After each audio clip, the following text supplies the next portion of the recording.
Hola, ¿qué tal? Buenos días, buenas tardes, buenas noches a todos.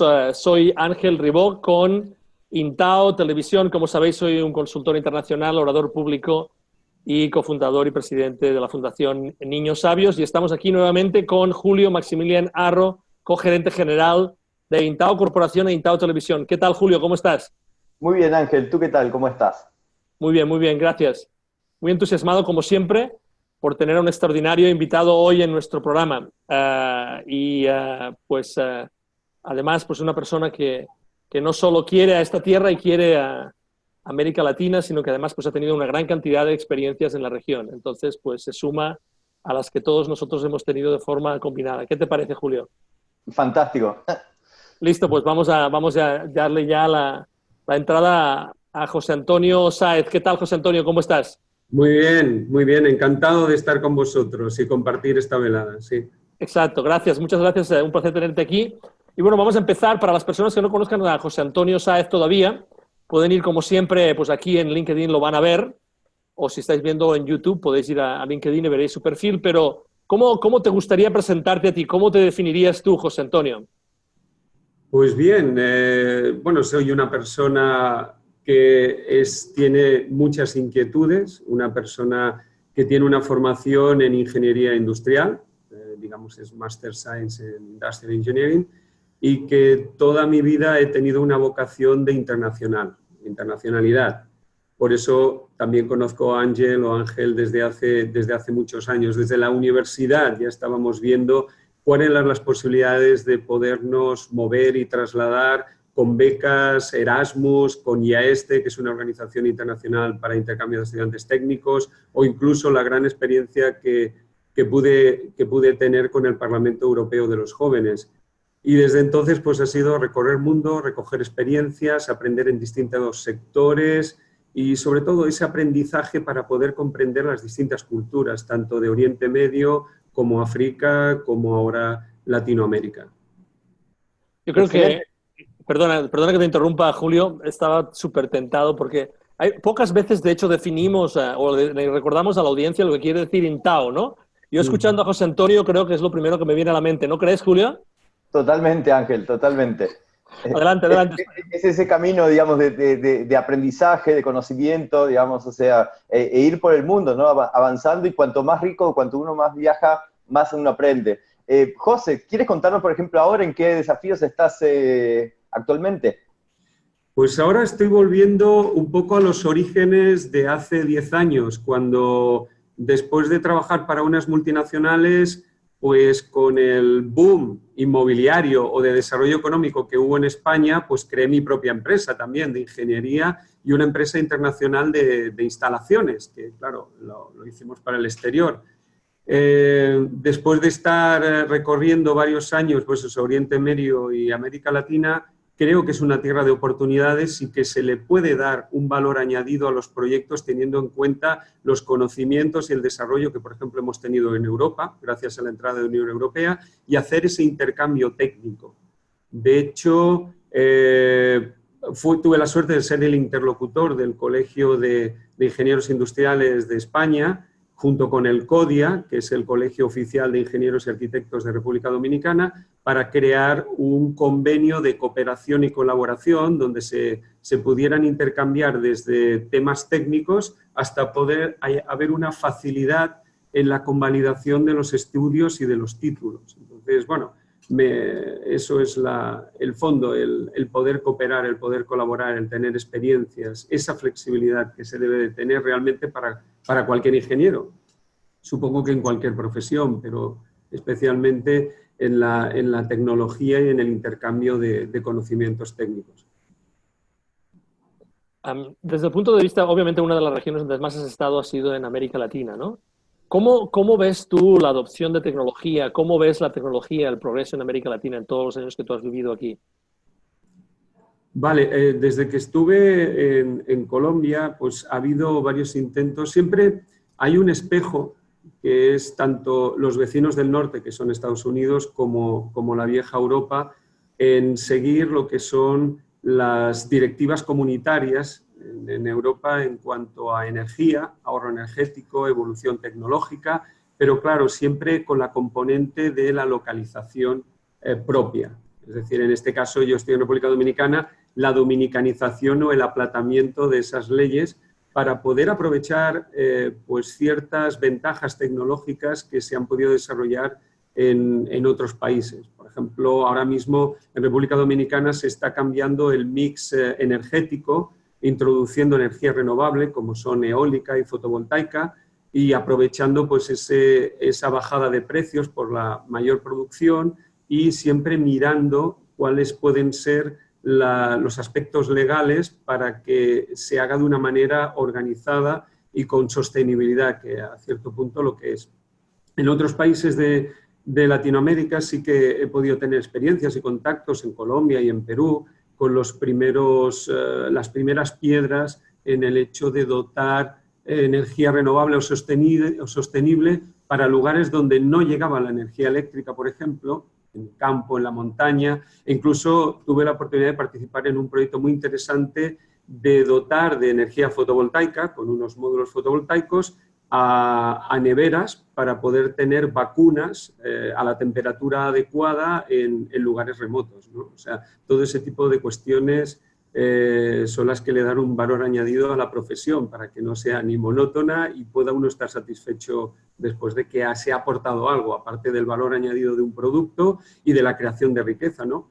Que tiene que estar relacionada también con un TIR social, no solamente con un TIR económico, sino que tiene a la par que poder repercutir en la sociedad y que el entorno o la comunidad que se beneficie de esa tecnología realmente esté implicada y se crea que ese parque eólico, ese parque fotovoltaico, esos progresos están dentro de su casa y ellos forman parte de él, ¿no?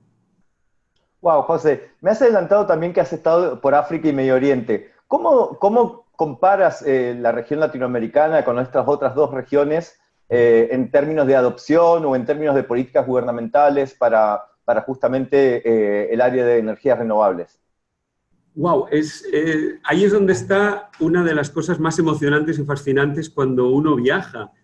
Y es que en América Latina es una sociedad pues, de carácter occidental, cristiano, con un derecho romano, etcétera, etcétera. Cuando uno está en Oriente Medio, el concepto es totalmente diferente porque lo que se tiene en cuenta es la ley sharia o la ley islámica. Incluso a nivel financiero es la banca islámica lo que rige, ¿no? Que es una mezcla entre compromiso social y fe, donde no se concibe el concepto de interés, porque lo consideran como usura. Y también ciertos sectores se consideran halal o haram, prohibidos o permitidos, ¿no? Entonces, se basa en la producción real y casi en un acuerdo de gastos de gestión, ¿no? Intentan evitar lo que es el riesgo y la incertidumbre. Sin embargo, pues el riesgo y la incertidumbre son conceptos de Nike y keynesianos, ¿no? que están dentro de la sociedad capitalista y de desarrollo, donde lo que hay es que controlarlo, ¿no? Cuando haces un MBA, lo primero que dice que es un directivo tiene que controlar el riesgo y la incertidumbre, ¿no? Eso también entronca un poco con la experiencia china, que tampoco les gusta el riesgo y la incertidumbre porque no se puede medir, aunque haya ciertas precisiones, lo que es la incertidumbre.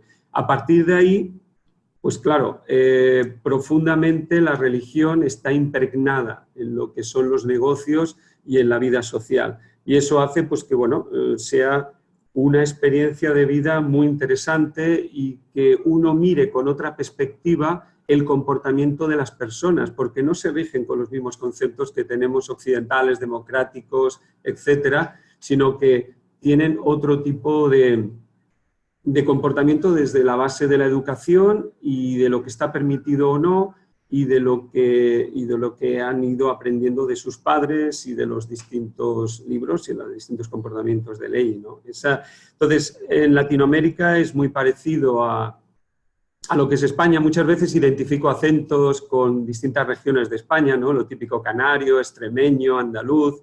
Y entonces, pues, te encuentras en casa. Yo he tenido como una especie de experiencia de ir a ciertas raíces árabes de cuando la invasión árabe en España a Oriente Medio y, por otra parte, pues la experiencia de todos aquellos españoles que en distintas épocas emigraron a América, pues con distintos fines de desarrollo y de acogimiento como el que he podido tener aquí, ¿no? Con lo cual estoy contento. El mismo idioma, parecidas costumbres y sobre todo pues un aspecto occidental y ciertamente en desarrollo. Apasionante las comparaciones que la verdad es que la vida le permite hacer a uno, ¿no? Sí. ¿Cómo dirías que estamos hablando obviamente de proyectos pues, en los que hablamos de algo de que todo el mundo necesita, que es la energía? Todo el mundo necesita energía, todo el mundo sería bueno que tuviera acceso a ella, ¿no? No siempre es así.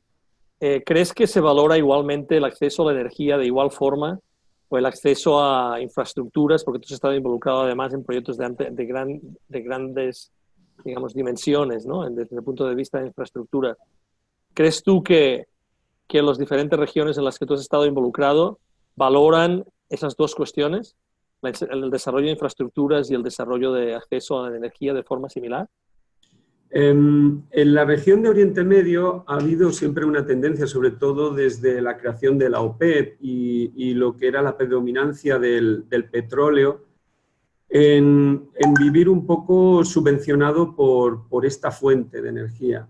Y realmente pues ha habido una reflexión en los últimos años, sobre todo con la mencionada crisis del petróleo o por el movimiento o por la traslación de esa fuente a otras de energía renovable. Incluso pues estamos hablando de que los vehículos pues también van a cambiar su fuente de energía y entonces se están empezando a preocupar en diversificar, en reinvertir, incluso pues en proyectar pues otras plantas de energía que no estén alimentadas por residuos fósiles, ¿no? Por así decirlo, como petróleo o carbón. Aparte de que la conciencia ambiental pues también empieza a surgir, sobre todo en las nuevas generaciones de jóvenes, aunque sea por la globalización y el mensaje general que se está dando de cambio climático. En cuanto a Latinoamérica es bastante diverso. Ya hay países que históricamente tienen o están alimentándose eléctricamente de fuentes naturales. No sé, Colombia, Costa Rica, pues tienen un alto porcentaje de producción eléctrica hidráulica o hidroeléctrica.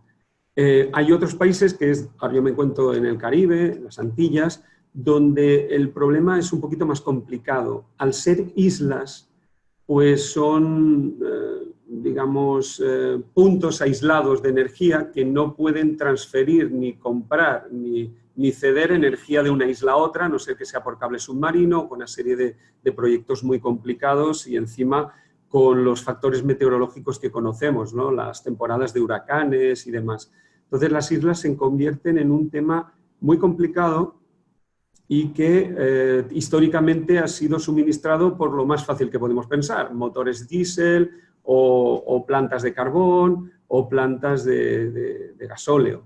Entonces ya se está empezando a cambiar el mix. Después de muchos años en República Dominicana, donde se estaba pensando en introducir la energía renovable, pues por fin ha habido un incremento en los últimos años tremendos y ya hay más de 200 megavatios en varios parques eólicos. De hecho, ahora a mitad de junio se inauguran otros 50 megavatios eólicos y diversas plantas fotovoltaicas. ¿Cómo se ha incrementado o incentivado pues el cambio en esta matriz energética? Pues principalmente con PPAs, con acuerdos de compra de energía con el gobierno a 20 años y con un precio muy interesante que dentro de todo sigue siendo más barato que la producción de energía, y ahí voy a la cuestión, que es muy cara en las islas. La producción energética en sistemas aislados es muy caro, porque muchas veces hay que traer la materia prima o el combustible por barco y en determinadas circunstancias, y por otro lado porque no hay una interconexión con otros países. Entonces es un problema muy interesante a tratar.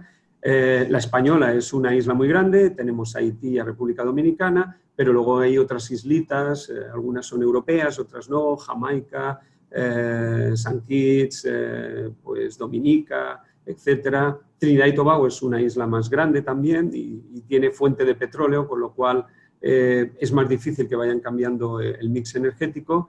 pero hay otras que sí que propugnan, que a lo mejor necesitan muy pocos megavatios de potencia instalada y que están pensando también en llegar a una energía renovable total, que dicho sea de paso es más difícil de gestionar, porque los vientos y el sol, pues el sol tiene una duración de horas pico al día y los vientos soplan cuando quieren. Entonces no hay más remedio que intentar hacer una hibridación con energía un poco más controlable o más gestionable o más continua. Los países que tienen la suerte de tener hidrológica o hidroeléctrica, pues pueden alternarlo y si no siempre van a tener que poner una planta con energía convencional, ¿no? Que es el gas, que es lo que se pretende pues ahora pues, aportar en estas islas, ¿no? José, has mencionado, digamos, el factor costo, comparar, digamos, las distintas fuentes de producción de energía basado en sus costos. ¿Cuál es tu opinión respecto a los costos de energías renovables en los próximos años? ¿Va a continuar esta tendencia de ir cada vez siendo una energía más barata de generar o va a llegar un momento de meseta? ¿Cuál es tu opinión al respecto? Sí, lo que hemos visto últimamente ha sido increíble. De cada vatio, pues considerar un vatio pico instalado hasta 2,5 euros o 5 euros que había hasta ahora, que depende de la zona, lo podemos encontrar en Europa a 0,7 o aquí ya a 0,9. Es un cambio importante, es una apuesta clara de la industria y de la tecnología en la mejora. Ya no tenemos módulos de 80 o de 100, hay módulos de 340, de 380 vatios por módulo. O sea, no solamente aumentamos la potencia instalada por cada módulo, sino que cada vez la tecnología es mayor. Incluso se utilizan algoritmos genéticos pues, para hacer el diseño de lo que son los campos fotovoltaicos y se escoge adecuadamente pues, las cadenas, los lazos, los strings, incluso los inversores para mejorar y para controlar mejor lo que es la producción, ¿no? En cuanto a eólica pasa lo mismo, cada vez, pero bueno, hay fenómenos contrapuestos. En eólica, pues también lo mismo, el precio ya está bajando de a lo mejor $200 a $100, ¿no? Y bueno, lo estamos viendo con los parques eólicos que se están construyendo en República Dominicana. Los primeros 50 megas, por ejemplo, podían costar 150 millones de dólares y el último pues, puede tener un presupuesto de unos 95 millones de dólares los 50 megavatios, con lo cual ahí está la operación que hay que hacer. Van bajando, van aumentando las alturas, con lo cual se mejora la estabilidad, ¿no? Porque sabemos que cuanto más altura tenemos, el flujo es más constante, no tiene tanta rugosidad del terreno, no tiene las turbulencias que se pueda provocar pues la geología del lugar, y aspas más grandes, bichos más grandes, pero también se está dando otro fenómeno que es la mini eólica para hibridarlo con fotovoltaica en sitios como son zonas francas, hospitales. Estamos viviendo también que ahora pues parece que se están interesando los resorts o el sector turístico que es predominante en el Caribe, pues para colocar y para pues hacer entre el ahorro energético por una parte y el suministro de energía con la renovable por otro, teniendo en cuenta, y ahí es donde está la meseta que me decías, de que no dejan de ser unas energías que no son del todo gestionables y que cuando son de autoconsumo hay que preparar baterías, que en principio pues son baterías de gel o baterías de litio, etcétera, y ahí es donde hay una gran posibilidad de evolución tecnológica, o puede haber baterías naturales, porque no utilizamos energía hidráulica, para poder tener esa batería de generación eléctrica a través de turbinaje, ¿no? Entonces, ahí es donde está el tema. Tenemos unas horas pico al día, el sol sale todos los días desde hace 5.000 millones de años, pero según la zona tenemos unas horas de sol. Entonces, ahí hay una gestión complicada. Y en el viento igual, en el viento hay estudios de viento y sabemos que hay un comportamiento, vemos los vientos, se analizan y se coloca el aerogenerador en un sitio muy concreto. Es un sitio puntual donde hay unas estimaciones de producción, pero si no hay viento, no hay producción. Y eso hay que controlarlo y ese es el gran temor que tienen las empresas distribuidoras de energía, transporte y distribución de energía eléctrica con respecto a esa inestabilidad en la gestión de las energías renovables. Ese es el punto más crítico y, por lo tanto, bueno, llegarán a un momento en el cual, pues, bueno, habrá que echar mano a pensar en otras cuestiones que puedan dar a la energía renovable una mayor continuidad, sobre todo en la gestión, porque todo eso, al final, son armónicos, son reactivas y son, pues, digamos, no control dentro de la red de distribución, ¿no?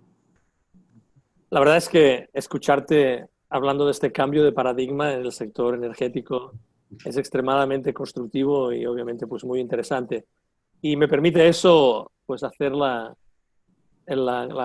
comparación con lo que justamente Intao ha hecho durante pues, los últimos 15 años, ¿no? Cómo ha cambiado el paradigma en un área muy específica, ¿no? En un área muy específica en el sector. Bueno, y de hecho no solo un sector, sino muchos sectores, ¿no? Igual que tú hablabas, José Antonio. Entonces, Julio, ¿dónde se ha centrado la labor de Intao en estos últimos 15 años para cambiar ese paradigma? Mira, Ángel, de estos 15 años hemos comenzado con el sector financiero, bancario, pero luego hemos extendido, digamos, las buenas prácticas a otras industrias, como ser la de construcción, entretenimiento, alimenticia, siempre buscando mejorar la rentabilidad de esas organizaciones, o sea, identificar los puntos de mejora, traer nuevas tecnologías, nuevas herramientas que ayudan a hacer más eficientes las gestiones y los procesos de las compañías, y entonces así hemos podido incrementar, duplicar las rentabilidades en muchos casos de las organizaciones, y haciendo una mejor gestión de la información de las mismas. José hablaba de la tasa interna de retorno, ¿no? Y hablaba de cómo es importante pues conseguir que pues, todas las inversiones en tecnología pues al final se traduzcan en beneficios, pero beneficios para todo, incluidos beneficios sociales, ¿no? ¿Ha conseguido o habéis podido en Intao históricamente llegar a medir cuáles son esos beneficios que gracias a las tecnologías que vosotros estáis implementando y utilizando con vuestros clientes, ellos están reportando con vosotros? Mira, Ángel, en promedio, básicamente el retorno de inversión de nuestras soluciones están calculados más o menos en 1 y 2 años, para que te des una idea, digamos, de los beneficios, del impacto que se genera en las organizaciones. Y aquí, digamos, tenemos casos de éxito en los cuales se ha podido conseguir unos incrementos hasta 100% las utilidades basados en unas políticas de gestión, de optimización de dónde, digamos, están realmente los negocios de las compañías y dónde están los lugares donde capaz que están perdiendo valor las compañías. Entonces aquí los casos de éxito son abrumadores, básicamente. ¿Cuál dirías tú que es la diferencia entre una compañía que puede implementar cualquier sistema informático y una compañía que realmente se preocupa por los desafíos que tienen los usuarios y los benefactores de esos sistemas? Mira, digamos, aquí digamos, hay que hacer una clara digamos, hay que aclarar lo siguiente, digamos, instalar un sistema de por sí no te va a ayudar en nada. Digamos, aquí tienes que acompañar con el factor humano es importantísimo. José mencionaba, por ejemplo, el factor humano, digamos, en las distintas regiones, de las distintas culturas. Aquí, digamos, cada compañía tiene sus culturas.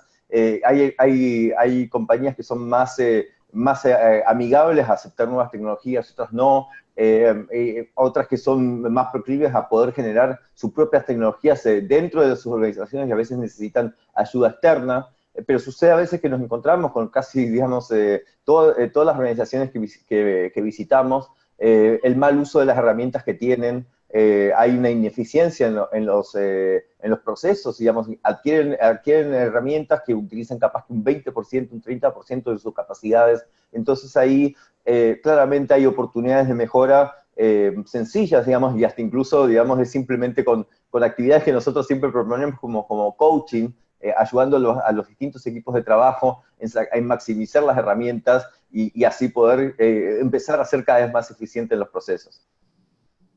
Excelente. ¿Cómo crees tú cuál va a ser el impacto en América Latina? ¿Cuál puede ser el impacto de una transformación digital, ¿no? Utilizando justamente estos parámetros que tú estás comentando que Intao está llevando a cabo? Mira, Ángel, digamos, América Latina es una región donde tiene mucho todavía terreno fértil para mejorar. como dice José, digamos, es una cultura occidental, yo creo que hasta incluso abierta para las mejoras, digamos, siempre, digamos, tratando de adquirir e implementar las tecnologías, adaptándola obviamente a las culturas de cada país, pero digamos es un terreno fértil y que en los últimos años se ve claramente, como por ejemplo los casos de éxitos de Colombia, de Perú, en los cuales han estado adquiriendo y han estado modernizando sus infraestructuras de una manera realmente abrumadora, digamos. Entonces, y aquí, digamos, yo creo que toda la región es proclive a mejorar en todo lo que es en los aspectos tecnológicos.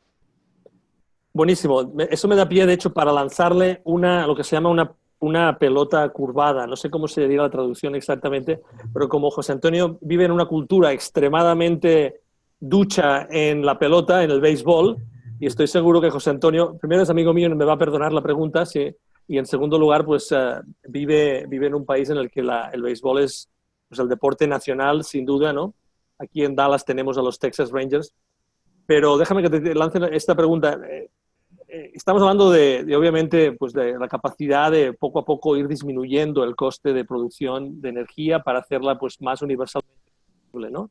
Pero si tuvieras que quizá nombrar una o dos tecnologías que tú crees que van a cambiar por completo el panorama de generación de energía en el futuro, ¿cuáles dirías que son? Eso me lo diriges a mí, ¿no? La pelota Sí, curvada. es para ti, José Antonio. Por el dicho sea de paso, bueno, hay grandes héroes en las grandes ligas de Estados Unidos de dominicanos, y aquí está, pues bueno, el Licey, etcétera, que es bueno, aquí es interesante. Vale, en la isla, yo creo que va a llegar para decir la isla, porque es que, claro, como decía Julio, hay que ver país por país. No es lo mismo hablar de Costa Rica, que casi está llegando al 100% de renovable, pero ojo, con la hibridación de la hidroeléctrica, o Colombia, un país montañoso con mucha hidráulica, o Brasil, que es enorme, o Argentina, que ahora está apostando mucho con instalaciones de 300 y pico megas en el sur, o bueno, incluso Cuba, que ahora se han hecho 10 megas en Cienfuegos, ¿no? Para todos los ingenios que hay allá. O sea, todo eso lo he recorrido. Pues al final el mix va a permitir un porcentaje determinado que está todavía en estudio. De hecho, como digo, me alegra que me hagas esa pregunta, porque no se trata simplemente de crear grandes plantas. Ahora ponemos 50 megas aquí, ponemos 100 megas allá. Yo creo que pasa todo por un par de aspectos. Primero, un fortalecimiento de las redes de transporte y distribución, porque claro, en República Dominicana, por ejemplo, sabemos cuál es la franja donde los vientos son dominantes, sabemos dónde hay una mayor irradiancia solar, pero ¿qué pasa? Que a lo mejor las líneas de transporte de energía no son lo suficientemente o no tienen la suficiente capacidad como para poder hacer más plantas en ese lugar. Y segundo, que deberíamos de tender a lo que son microredes, es decir, lograr que haya producción más cercana a los lugares de consumo. Eso es algo que tiene que tender. Teniendo en cuenta esos dos factores, entonces tenemos que hacer el mix energético y decir, pues en energía solar podemos llegarnos a un 15%, en energía eólica un 30%, y a partir de ahí decir cuál es la fuente que debemos abandonar y cuál es la fuente que debemos utilizar. Desgraciadamente aquí no hay gas, pero el gas natural o el LNG serían dos soluciones que se están barajando. Con los RFSU, es decir, con los grandes contenedores de hormigón en puerto y los metaneros o los grandes barcos que vayan llenando, y a partir de ahí en los puertos pues ir distribuyendo el gas, que es una solución muy interesante, o bien establecer y tener imaginación en otros temas como geotérmica o incluso, pues bueno, hacer enfriadores, como hay un proyecto en el norte del país, a través del agua del mar. Por la profundidad del mar el agua se va enfriando y entonces es una circulación muy parecida a la geotérmica. ¿Qué exige? Pues un bombeo y evidentemente un coste de perforación para poder tener geotérmica. Pero sigo creyendo mucho en la hidráulica. En Caribe llueve mucho y me extraña que estemos hablando incluso hace un mes de sequía en Caribe. Entonces, ¿qué es lo que significa? Que esos recursos hidráulicos no se están aprovechando bien, no se drenan los pantanos, no hay los suficientes reservoirs o reservorios o presas, y luego pues que tiene que haber unas canalizaciones y aprovechar las canalizaciones para turbinar.